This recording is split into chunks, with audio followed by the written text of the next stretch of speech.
she rocks. He gets into socks. She doesn't know who I am. She doesn't give a damn about me. 'Cause I'm just a teenage dirtbag, baby. Yeah, I'm just a teenage dirtbag, baby. Listen to Iron Maiden, baby, with me.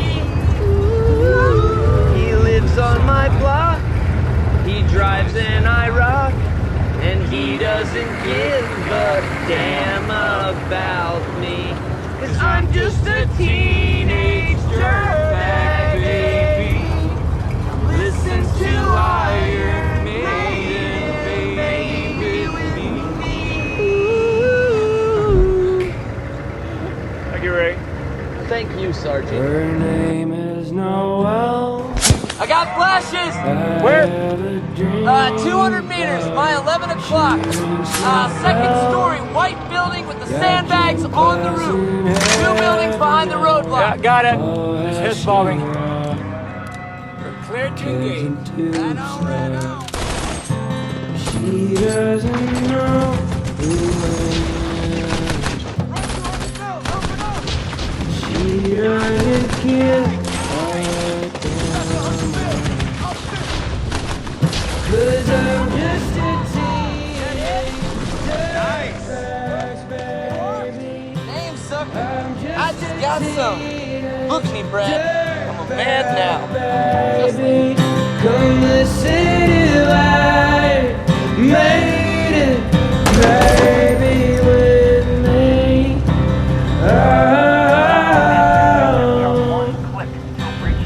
Her boyfriends are dead. Wake up, Tromley. Going to school. We're missing PP. My eyes have been knew the truth. He lives on my block. He drives an IROC. But he doesn't know who I am. Stick around and man those, we'd have been dead before we'd have been He sold. doesn't give a damn about me. 'Cause I'm just a teenage dirtbag, baby. I'm just a teenage dirtbag, baby. Come listen to life, Maiden, maybe with me. Great destroyers. Yeah, LAV's rock. Pouring down hate and discontent like a motherfucker. Oh yeah, dirtbag. No, she doesn't I'm concerned that initiating My movement question too is, why the hastily. fuck am I standing here looking at a fucking bridge that doesn't have my Marines rolling across? Sir, we're 30 mics from initiating the armor assault to engage the enemy along the MSR through the city. Our problem has been refueling the tank. Not only no, Colonel, but fuck no, okay? I don't give a rat's ass about the resistance in this city. Your mission is to punch through this city, but RCT-1 North Minute where our objectives are. This is just a fucking sideshow. You got 7,000 Marine riflemen who've been ready to go for the past 24 hours, and you're staying here with your foot in your dick. No, check that. Not your dick, my dick. Colbert is full of shit. Why does she give a damn about me? 'Cause I'm Jesus Christ, dude. That's one hell of an airstrike you had the LT call. Not on me. 11,000 pounds of bombs. That's serious shock and awe. dirtbag, baby. Come listen to life, Maiden, baby, with me.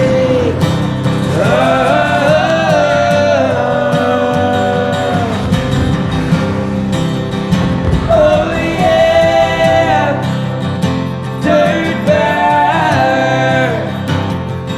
No, she doesn't know, she missed it.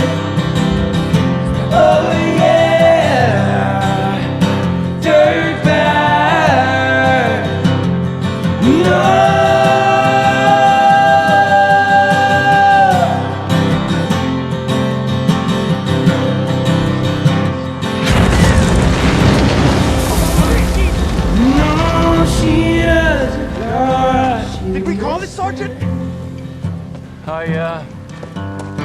Someone called it. Fucking Godfather called it. It's a 1,000-pounder from a Navy F-18. We don't have the full picture. It was on fucking battalion tag. We had mortars fire at us from somewhere near that hamlet. Maybe inside. The bad guys shoot and scoot. By the time we hit back, they're gone. I'm not the one who asked the enemy to mix in with the civilian populace and use them as cover to attack us.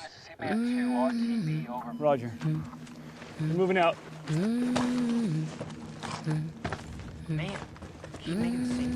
Your president is watching. America is watching.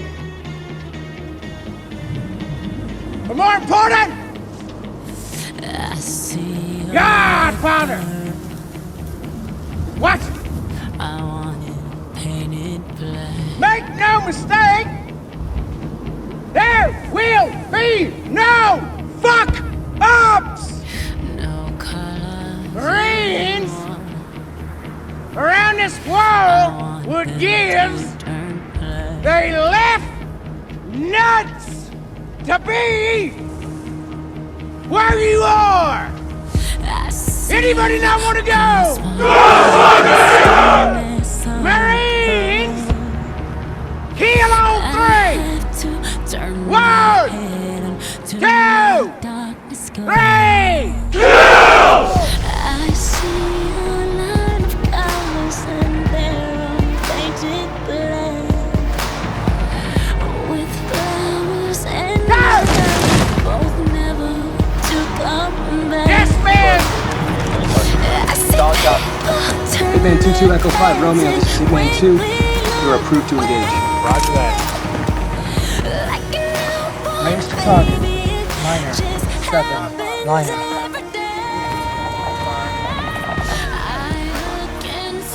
Wind. Moving from west to east. Put it in terms of tactics, strategy. You could quote Boyd. On scope. A simple way to say it is some people might reasonably fear. These Iraqis running around trying to organize ways to kill us. I don't. Not because I'm a particularly courageous individual. Simply have a bigger fear. In my darkest hours, I sometimes fear that I will do something General Mattis won't like. Gentlemen, I have no such fears tonight. If I look hard enough into the setting sun, my love will laugh with me before the morning comes.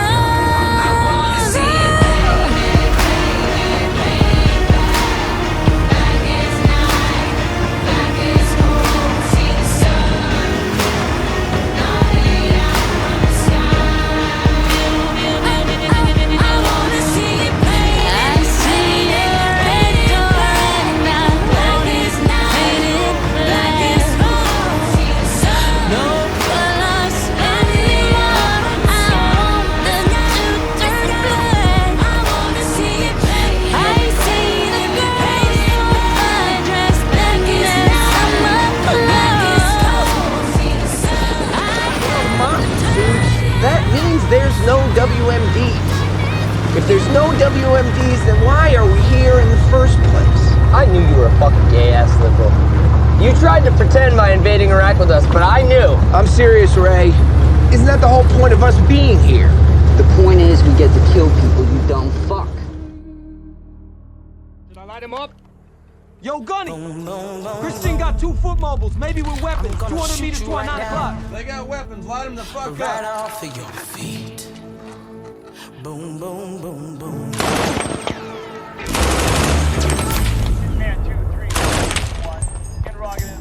What are we engaged? Shooting too high.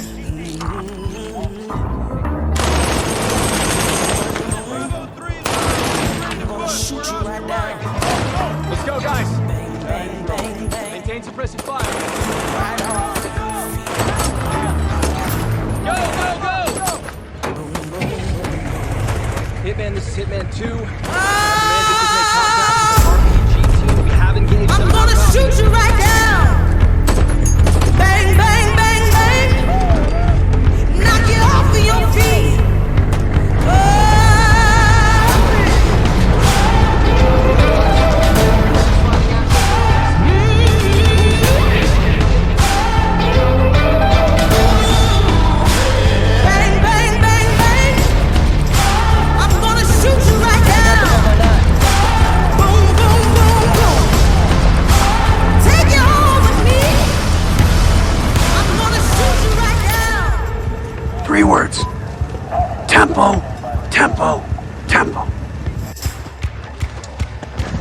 LT, sir. You refuse to get Cassavet. I don't want him here if he's combat ineffective. Well, I took an inch of shrapnel out of his thigh, but it missed the femoral artery. He tourniqueted himself, sir. Got back up on his weapon and returned fire. Boom, boom. I was taking niggas out with a flurry of buckshot. Bang, bang, bang, bang. Knock you off of your feet. Take you home with me.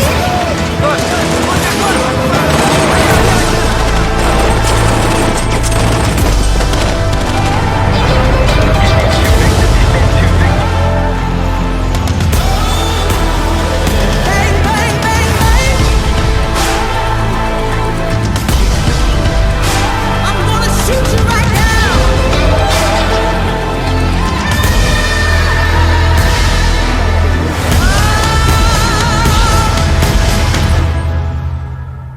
It's destiny, dog. White man's gotta rule the world.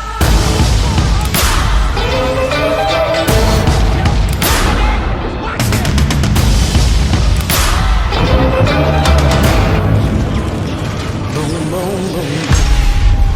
CNN would definitely pay for drama like that, bro. Something's got to give. Let the Hodges hit the floor. Let the Hodges hit the floor. Let the Hodges hit the floor. Let the Hodges. Sergeant, I didn't get to shoot. That fucking sucks, Trombley. Did your recruiting officer tell you get to shoot people? Fucking A, he did. See, Trombley asked about shooting people. I asked about pussy. Guy told me I get to go to Thailand and get all kinds of strange. What'd you ask about, Brad? Brad probably saw that TV commercial, the one with the knight who fucks up the dragon then turns into the Marine. Ooh, dress blues with a sword. Fucking dress blues commercial, man. That got so many fucking guys. Now look at us. Trombley hasn't killed anybody. I am half a world away from good Thai pussy, and Colbert is out here rolling around fuck butt Iraq, hunting for dragons in a mop suit that smells like 4 days of piss and ball sweat. Nice. Should've rolled into battle with the sword, Brad. That would've fucking rocked.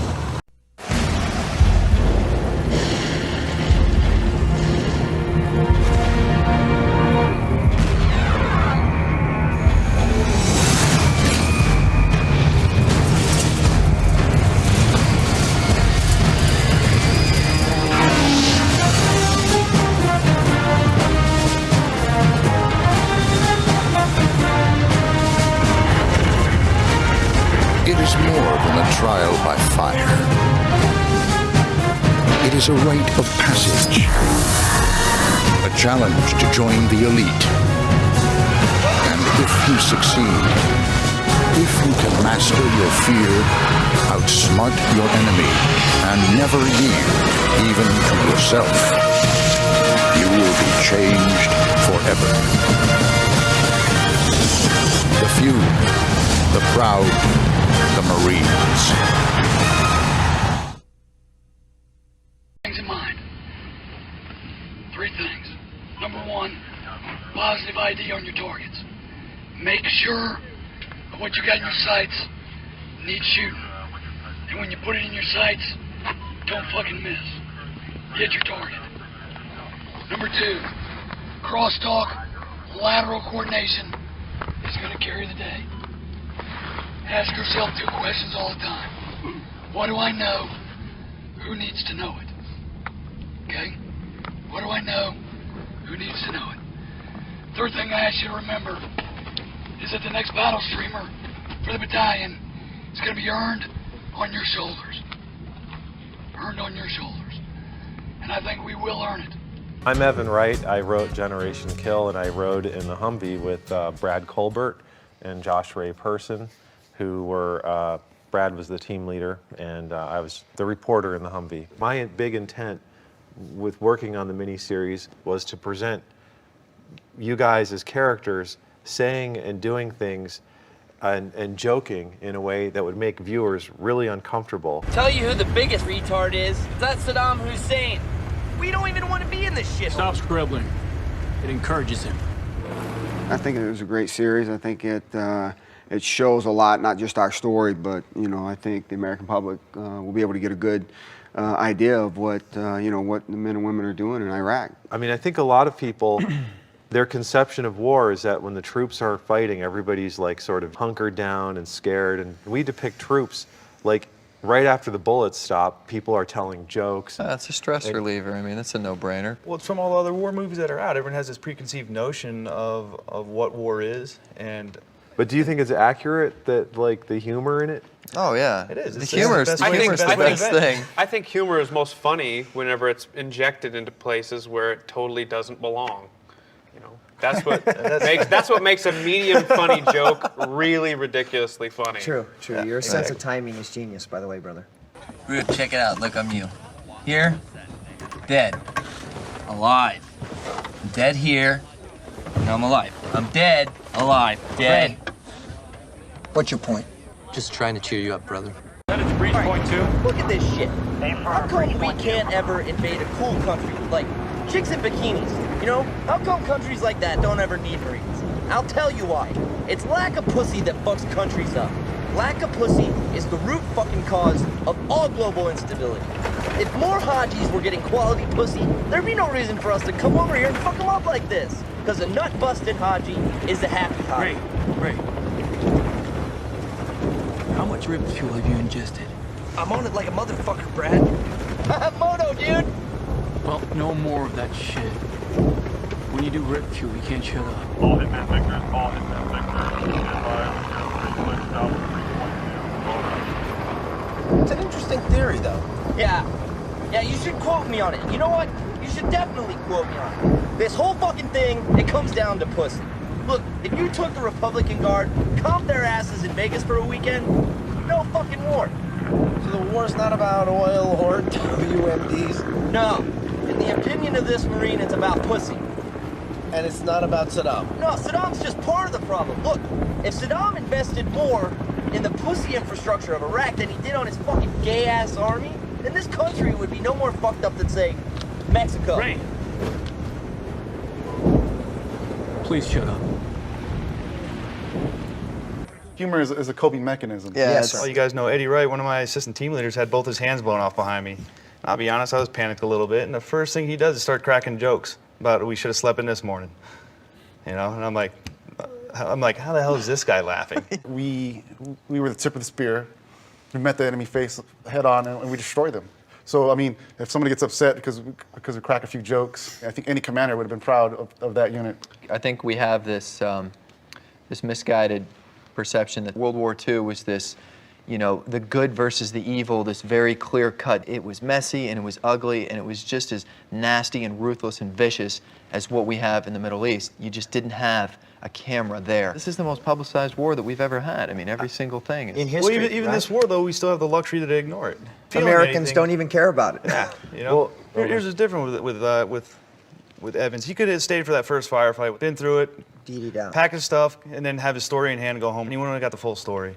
And each firefight he survived with us. I think he got a little bit more street credit, got a little bit closer with the unit, and actually learned a little bit more about the men. And the funniest thing is every single firefight we'd get into, Evan would say afterwards, he goes, I don't know, I might leave after this one. I might leave.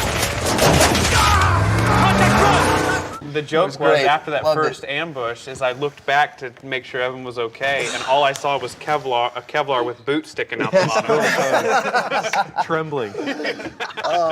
And you know, that's another part of this that's really fantastic. Our humor's our ace in the hole. We can get through anything, and we did. We've all got through everything. And even though we mess with each other really bad, I mean, these guys mess with me like you cannot believe. You're an easy target. I wonder why. Now you're rolling in a battle in your goddamn chicken suit and J-Lo glasses.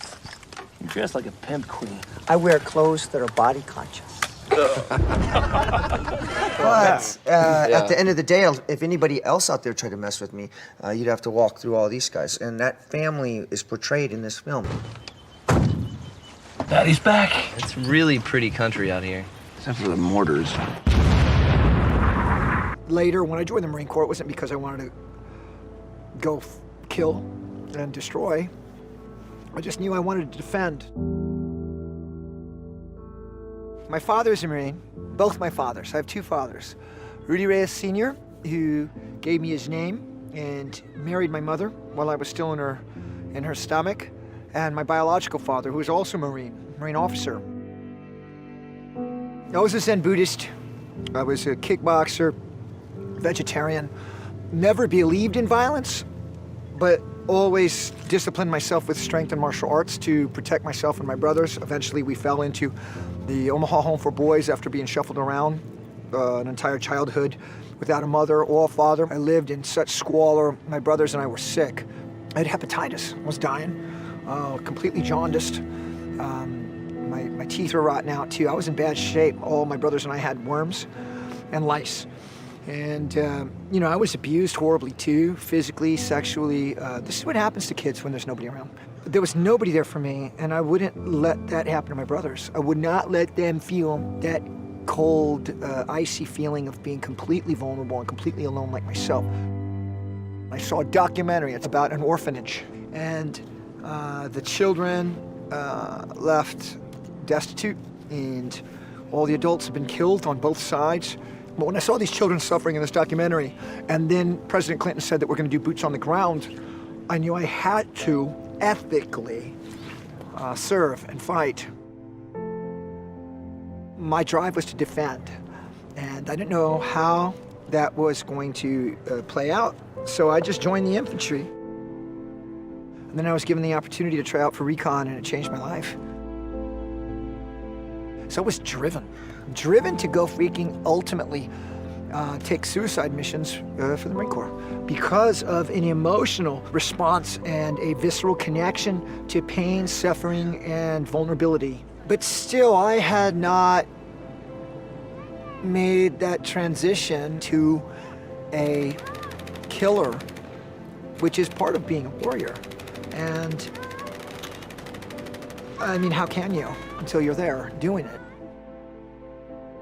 But there is a threshold that once you step upon, and then you walk off to the other side, you're different. It becomes serious, very serious, so serious that you have to completely give up who you were, and that's part of it. One of the things that I want to talk about is I think it may have been a little overboard with the officer bashing. Officers are an easy target just by virtue of the positions they hold. Ultimately, they are responsible for everything that does or does not happen. In my opinion, I think our officer corps, military officers today, are some of the best and brightest the country has on offer, and they're doing a superb job. If I could throw in too, brother, at that time, it was the first time that we had operated as a battalion and as companies, and we were using maximum flexibility, and actually we did very well. But it seemed very, very messed up, and so much friction and breakdowns of communication. Exactly, that's the nature of the beast, though. With combat, it's chaos, and a lot of us were. I think we had enough knowledge about combat in Afghanistan to to kind just of be, enough to get us in trouble. Yeah, exactly. If you want to ride with the tip of the spear, you're going to see civilians being killed. You're going to see very few things are truly sacred to us. So you have to be careful. If you want to accept the truth, there it is. You know, and I think it's harsh. I mean, after the articles, you know, they thought I was a militant racist. I don't hang out with Mexicans. I'm Mexican. Mexicans got $20,000 stereos, lots of guns, and every time I go into a liquor store with one, I'm afraid we're gonna rob the place. When people back home read about the war, and I always hear, oh, we support the troops, we support the troops. Bring them home, we support the troops. Nobody wants us to get hurt, and we don't want to get hurt. But we all volunteered for it. We come here to do a job that we're very honored to do.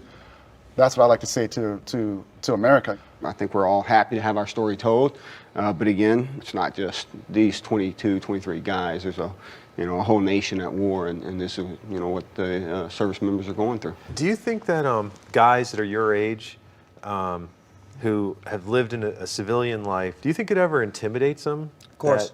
That you've led this different life? Of course. Well, it's because there's a funny dichotomy. We're actually like in this hero cast, kind of. I mean, in this caste system, just we're like heroes. Rudy. No. Yeah. No, you're talking nice man over here, dog. This guy's 8 feet tall in the movie. Come on, Ray. We're Oscar Mike. You know, people find out what I've done or that I was a recon Marine, and they kind of stand back like, I never would have ever guessed. you know? It's funny because in writing the scripts, like, you know, there's this like sort of hack screenwriter thing, like every character must change. Person was always the same. Colbert is very brave, but I know that he's changed inside, that his focus has changed, like everything is changing. Person is always exactly the same, and it kind of blows my mind. Don't go changing. Yeah. All Hitman victors, this is 2-1. Is it at all possible for any of you to back up? Mike, what are you doing now? Well, I'm still in the reconnaissance community with a unit down in San Diego. I'm getting ready to either retire or move back to a recon unit. What do you do, Josh? I'm actually trying to do a startup company now with... Go ahead and plug it. It's called Blue Note. It's, it deals with... it's a document solutions company. And what are you doing these days? Well, I'm also still active duty. I'm back at 1st Reconnaissance Battalion, and thank you. We're actually getting ready to go back to Iraq, and this will be my 3rd time. Stay frosty. I shall. Yeah. And what about you, Tony? What are you doing these days? I moved into the private sector. I spent about 4 months down in Basra early last year. And Eric, what are you doing now? I'm not sure if I might get into the private sector and do the contracting, or maybe continue this route with working in Hollywood. Who knows? Maybe go climb Mount Everest. Well, what about you, Rudy? Still doing the fitness business stuff. I'm, martial arts and fitness has been my life since, I don't know, 3 or 4 years old. And I also plan on doing more acting and doing more television, doing more films. Porn? Yeah, I was gonna say, I thought you were doing the whole... You would be gay a gay porn, yeah. the king. See how they are? You would ship... You could start out at the top, and then once that career started to drop, you could switch to a bottom, and you'd see a new spike. You could ride that train for a long time. Well, maybe I won't do the acting. Hey, I brought this pizza.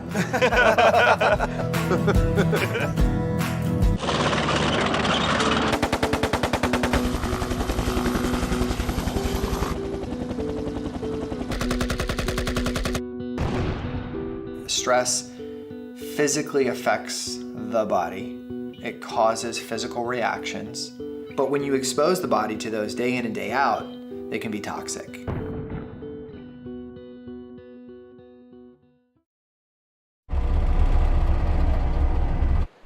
A lot of people take a while to downshift from sustained combat.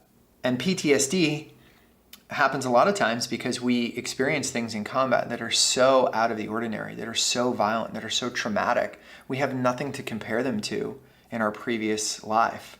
And so what happens is you remove yourself from the traumatic experience, you'll leave combat, you'll come back here, but that incident is still open in your brain and you haven't processed it and you haven't digested it, and they get stuck.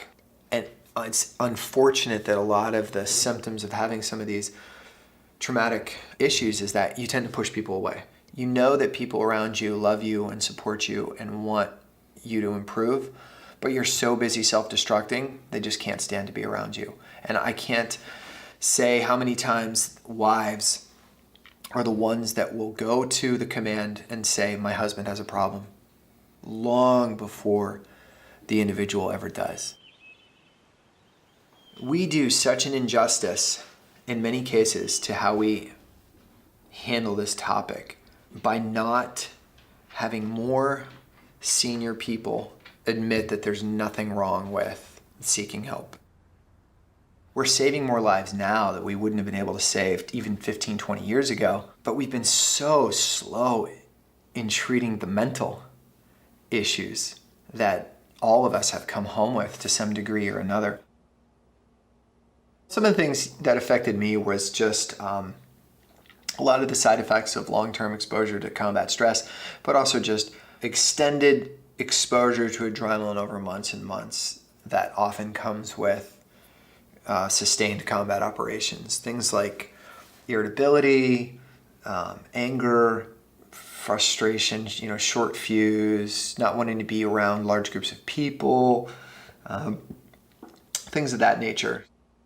Adrenaline is a sister to stress, and adrenaline carries with it a nice chemical cocktail. It feels good in the moment, but too much of it, like stress, can be toxic. It's not a military-only problem. If you witness a horrific car accident, or more importantly, you are part of a horrific car accident, or you witnessed a murder, or, God forbid, you were one of these people who's been in one of these mass shootings and survived, and that trauma is no different than the service member who witnesses the Humvee in front of him getting blown up. And considering it's a universal problem that spans and transcends languages and cultures, why we haven't put forth more effort into finding a detection treatment protocols is beyond me.